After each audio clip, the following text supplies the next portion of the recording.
Hi. Hello, how are you? I am good. Where have you been, my friend? I haven't seen you for a minute. I know, it was time to take a little breather, a little space as we come now into a new season.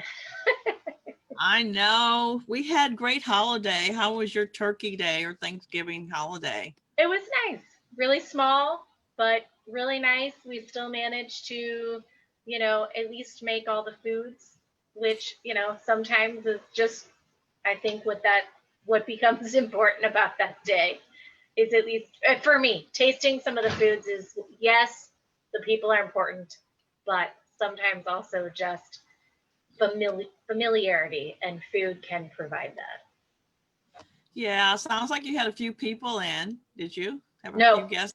Nobody nope, in? nope. Okay. We Your actually went college? away. So Oh, that's right. we That's just good. drove. We drove from one house to another house. We rented a house. So Excellent. Excellent. just to get Okay. space. And I saw on Facebook you had family on outside. Yeah, they didn't come in, and I didn't spend a lot of time with them. I got to be the deliverer of the food for my mom and my sister, so that was fun. No, I enjoyed being a servant, even on Thanksgiving. It was kind of a beautiful day, and Mama bought me some flowers, so I Oh, felt nice. appreciated. So nice. Yeah, And I saw that picture. yeah. Is it your grandbaby or great grandbaby who was on the That's my chess, great like grandson playing the chess. chessboard? Yeah. Loved that. Yes, isn't that awesome? We are struggling, but it's happening. The children in the church community usually do not have tablets and Chromebooks to play chess. They have them through the school district, which is rightfully structured to keep them on course for the school program and Right, curriculum. So right. we are working, and we're tirelessly working on getting them back into the chess club, and our numbers are increasing. So keep my fingers crossed. We love it. We Absolutely. have a A yeah, yeah. great game. A great game. Thank you. Trying to give them something that nobody can take from them, so they got to make decisions, make the right one. Right, right. Would it help to get, I know that people are, I guess they're playing chess online, but would it help for physical chess boards? Yes, it would, because you know what? We're trying to actually see if we can get family members to join in. That way, the child is reinforced with what is it that I'm trying to learn here. If everybody in the house is playing and there's a Right, conversation, that would be very helpful. right. So, yes, that would be great. We've had some donations last year, and we had a chance to bless a few homes with chess boards, especially where there are different age groups of children in the house. We thought that would be better than playing all those games where you're shooting people and knocking them over. Absolutely. All right. So if anybody's listening and you want to donate a chess game, feel free Yes, to get them to us. If you know Pastor that'll be Sheila, get great. it to Pastor Sheila. Or if you know me, get it to me and I will get it to Pastor Sheila. Oh, thank you. Thank you. We're blessing people everywhere we go, Rabbi. So bless Well, me today, because I didn't do all my reading. Tell me what we're talking about. I think in our book, we're talking about class. And, Okay. just to give the definition, and I know, you and I, it's been a while since we've read this, but still thought it was important to have a conversation that our author, Ibram X. Kendi, in, again, How to Be an Anti-Racist, and he defines a class racist as one who is racializing the classes, supporting policies of racial capitalism against those race classes, and justifying them by racist ideas about those race classes. An anti-racist, anti-capitalist is one who is opposing racial capitalism. And so I think the easiest way to at least jump into the conversation and talk about what do we mean by um, racializing the classes, that's when we talk about the black poor or the white poor, or the white elites or the black elites. We're attaching, as opposed to just saying the poor with as a class of people, we're racializing it. Yeah. That is so sad. I'm glad you brought up the word elite, because I think that's where it stems from, looking at the other and classifying it like I'm separate from that because maybe I do have a higher paying job, or maybe my economics is a little bit better than someone else's. So instead of defining people as people, we kind of put a little label on them based upon we know what zip code you live in, or Right. what your income level might be. And I'm glad he brought that up, because I think in all race classifications, there's that arrogance or that elitism that says that group is that way because of the way they spend their money, or the way they don't go to school, or the way they don't try harder, or the men don't go to work. So we somehow, label people incorrectly sometimes, because I believe that the economy has a lot to do with what's going on. The structure of government has a lot to do with what's going on in so many situations. And so as an anti-racist, we need to look at the full picture and be sure that men don't really want to go to work. Is it really them, or is it that you really don't have anything to offer them, as far as employment? Right. Yeah. And I would add to that women, so that it's Yes. men, we're looking at it as men and women, but I Yeah. think he also talks about how we get into, certainly as we talk about elitism, and then how we then use words to define that or reference people. So for instance, in the white community, he references white trash, and, yeah, Mm-hmm. Oh yeah. we're guilty That's of that. true. I'm guilty of, and then also referencing, as he calls it, ghetto, like ghetto blacks, and using that as sort of that equivalent, or those, and then, using a word that I'm not going to say on Facebook, but that is The that is N-word. sort of that equivalent of calling somebody white trash. You say those, Yeah. and that's what that is. And one thing that I think it needs to be noted, that unfortunately we have to learn within our own race and within other race categories, that we need to be careful how we make some things a joke.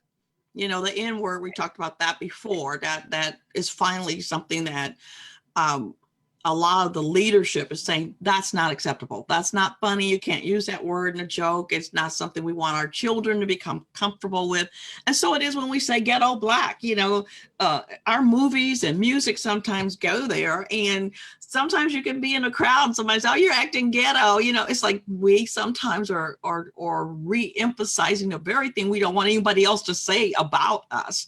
And so we have to, I think, appropriately realize that that's not acceptable, even in a private setting. It's not something you want to keep living, because it's going to come out in the real world when you're out there. So I just want to say that, because sometimes we are guilty of perpetuating stuff that we don't want anybody else to say. So Well, I and don't I know, think but he had a good point. right. I think that's what the author talks about too in this book, is the perpetuation within racial groups of Yeah. of hierarchies, but at the same time of reinforcing racial class hierarchies, as Yeah. opposed to just um, class hierarchies that exist. And so that, I Mm-hmm. think, as we've talked about, comes into this intersection, because certainly in these chapters now, there's a lot of intersectionality, as here's the intersection of capitalism and the intersection of race. And based on what you just said, we also have that intersection of culture, because if somebody's acting ghetto, the question becomes, is does that mean they're acting poor? Like, what does that mean? Or What does is that mean? ghetto a culture, and so somebody is Yes, acting about like a culture or so? And then exactly. in the white So yeah, community, one could say you're being a Hoosier or a townie or whatever might be for a exactly, hick, or exactly. whatever it would be for that. Yeah. And so, and how do you get rid of that mentality that it's okay to label people along the way? I was reading an article where a woman who is a child as biracial said that's the one thing she had to learn was to move away from people who define things with color or adjectives that were racially inflammatory. And she said, I don't think a lot of people realize it, but I start limiting who are my friends and who am I around, because she has to live with both worlds. And people didn't realize that. She's standing there, they'll say, oh, that black so-and-so, so-and-so, oh, that white so-and-so, so like, why does it have to be that? Why couldn't it be the behavior of the person and not defining their color as if to say, that's what that whole color does. Yeah. So it's important. I think it's really something very important for us to think about. Absolutely, absolutely. And I think what he does talk about in this chapter, and I first want to just put out there, I am not an economist.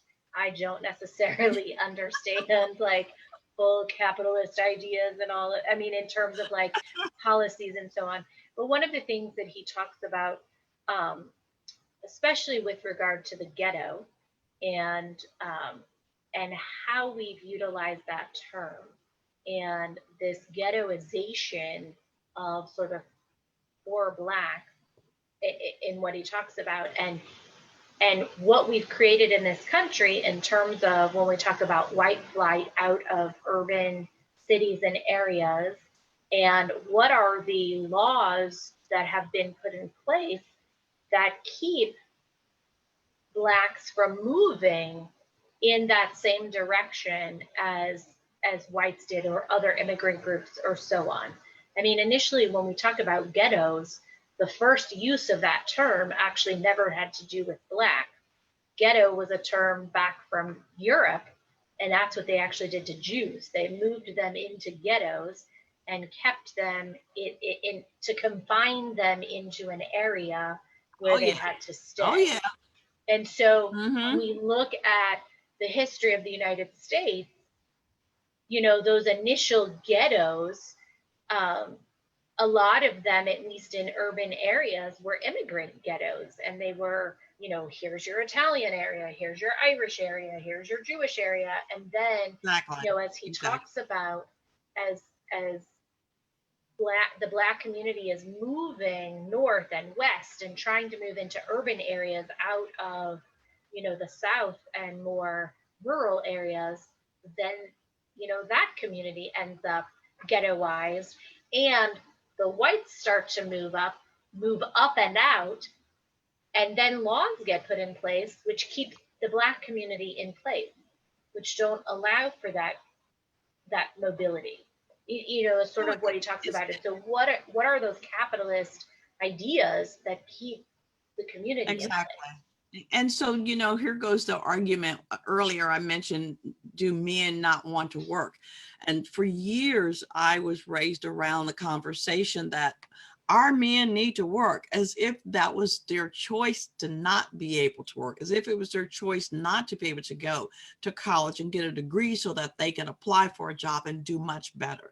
So when you know the economics, you know what path that you need to walk. And yet, if the doors are closed or it's structured that you can't get out of certain areas to live, it's because then you didn't do the things that got you out. Well, some of those things are truly blocked, and they're intentionally blocked because we want to keep people in a certain income bracket and a certain level. And that is something that we have to keep talking about. And even as entrepreneurs, even though that's becoming a big word and a lot of people are deciding, I want to have my own place, you still have to have that banker. You still have to have that population that's going Right. to come to you and take your service and your products. And so the thing that is, when there is racial intention to bundle people up or keep them locked down, then you've racialized them. Oh, they don't want to work. Oh, the men don't actually go to work. The woman does. It's like, that's a structure. That's a man-made construct. And I really push to clean that up and to fight that. But I think the sad thing that has happened when integration took place, when Black people were not welcome to live or to do business in certain areas, integration opened that up. And the one thing I keep hearing a lot of Black families say now is that kind of wish integration hadn't happened. We had our own everything. And we, now that we share it with so many people, it's diluted. It's not as powerful, it's not as lovely, as it's changed in so many ways because other people get to tell us how to do what we've done for years when we were pushed together and had to depend upon each other. So we look at the fact that we've lost a lot of Black businesses, Black florists, Black auto mechanic, Black restaurants, soul food places, barbecue places. I mean, the grocery stores are doing barbecue. Come on, that was something Black people did for years and sold it. So it's like we feel like integration has stolen a lot of our culture. So, but the economics forced us to do well when we were in the ghetto structures that the economy kept us in. And so now there's a loss. There's a feeling of, betrayal and loss there. So what has integration done is punished us. Right. And I wonder if I think that there are many cultural, racial, religious groups that definitely feel that push and pull and that tug of universalism versus particularism. That yes, yeah, as we've talked about before, we want to look at all of ourselves as one people, the human people, human beings. And then what are those things that set us apart, that are unique, that are special, that we want to hold on to? So I think that's where there's that push and pull. Interesting, one of the things that is coming to mind for me, and first I just want to share some statistics that he gives in the book, that the Black poverty rate in 2017 stood at 20%, which is nearly triple the white poverty rate. The Black unemployment rate has been at least twice as high as the white unemployment rate for the last 50 years. And the wage gap between Blacks and whites is the largest in 40 years. The median net worth of white families is about 10 times that of Black families. And white households are expected to own 86 times more wealth than Black households by 2020, and 68 times more than Latinx households. So, then the question becomes, right, so how do we change that? And what why do we have it? It's not even a matter of how do we change it. I'm of the belief it's done intentionally. And one thing the author did do, he said, okay, we've come from slavery to segregation and now to poverty. So you create a welfare system and you make people think you're helping them, and actually you're creating dependency. You're also making sure that people believe that their situation is caused by them. I hate it when the world says, well, what can we do to change this? You really don't want to change it. You can do anything you choose to do. You choose to keep people in an invisible ghetto, and that's poverty. That's what I see. Okay, we're going to give people boxes of food for free.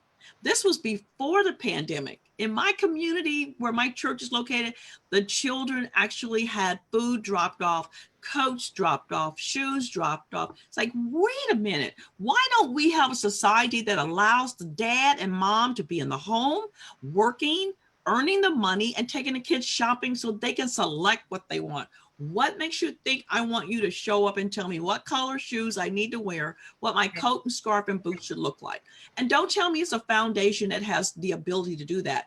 Then take that foundation money and set up employment opportunities so people can have dignity. So I just think it's a structure and a culture of poverty that we want to make sure we keep poverty going. There are certain people we want to keep in that ghetto, whether they can see the slum buildings or not.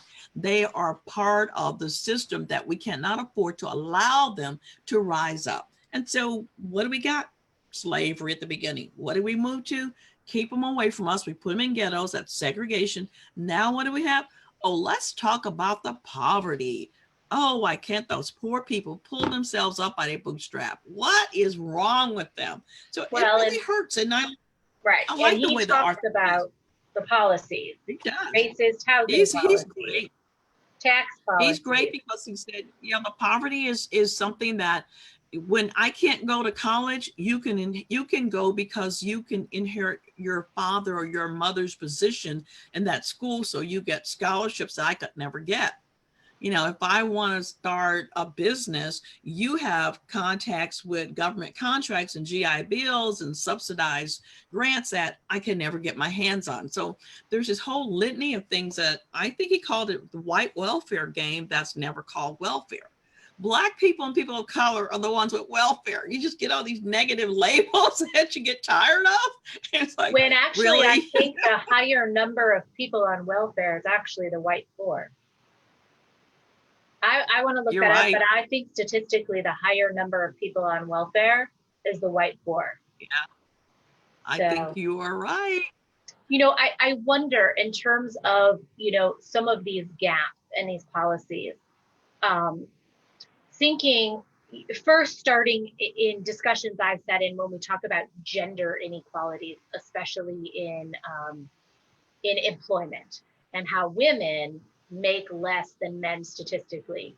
And there have been discussions about when people are putting jobs out there, that the salary should be placed on there so that people know what that salary is, or that salary range is, so that it isn't different for a man versus a woman, which has me thinking, shouldn't that be the same, so it's not a different salary range for a white person versus a black person or a Latinx?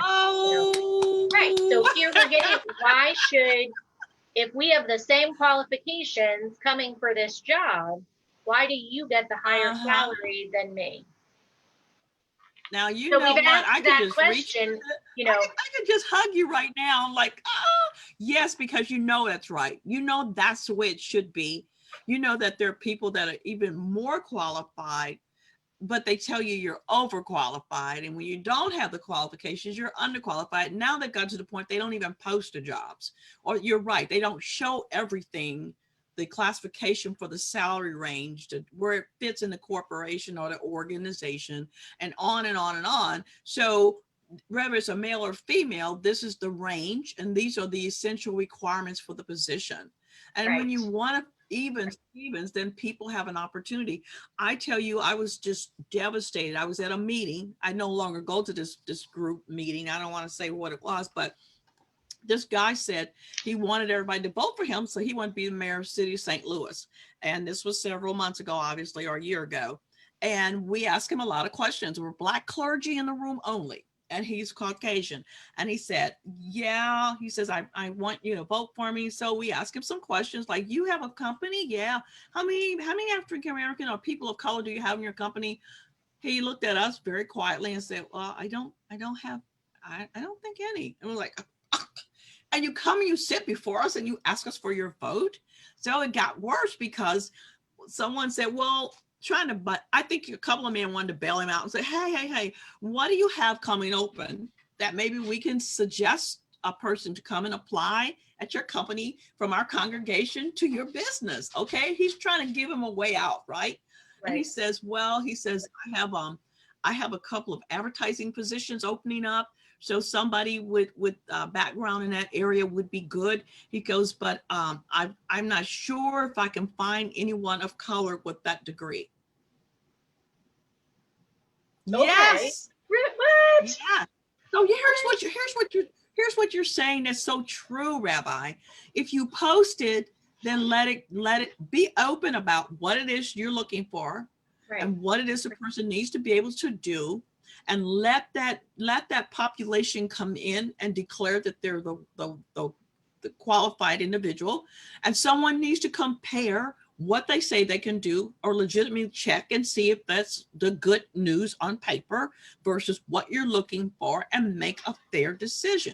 I think there's a fairness issue all over the place, that when people don't want to do what's right, they won't do it. They won't post it, they won't show it, and they won't interview with a sense of fairness. And so you talk about diversity, but you're not fulfilling the requirements of diversity. Right. Right. I We're coming it to was our terrible. hour because we haven't been on an hour, but it is Wednesday, and that means that there Yes. is church that is happening soon. I Yeah. I would like to say that I think we should continue this discussion next week. I think there's so Yes. much under class. And I Thank just you. want to say All to right. folks, if you are watching or if there are things you'd like us to bring into this discussion of, class and racism next week, please share that with us. Or if you'd like to come on and talk Oh, with us next week, please, yeah. you Maybe. can message me or Yes. go to mydiversitycircle.com and be in touch with us Yes. so that we can have you We love on to it. discuss this. Thank you for opening that door. Yes. Okay. Thank you. I've got a group waiting for me in 5 minutes so we can move on into our Bible discussion on Romans 8. Good luck. Have a fruitful discussion. It's Yes. so good to be back together and to see you. Thank you. Same here. Yes. All right. See you next week. Okay. Stay warm. You too.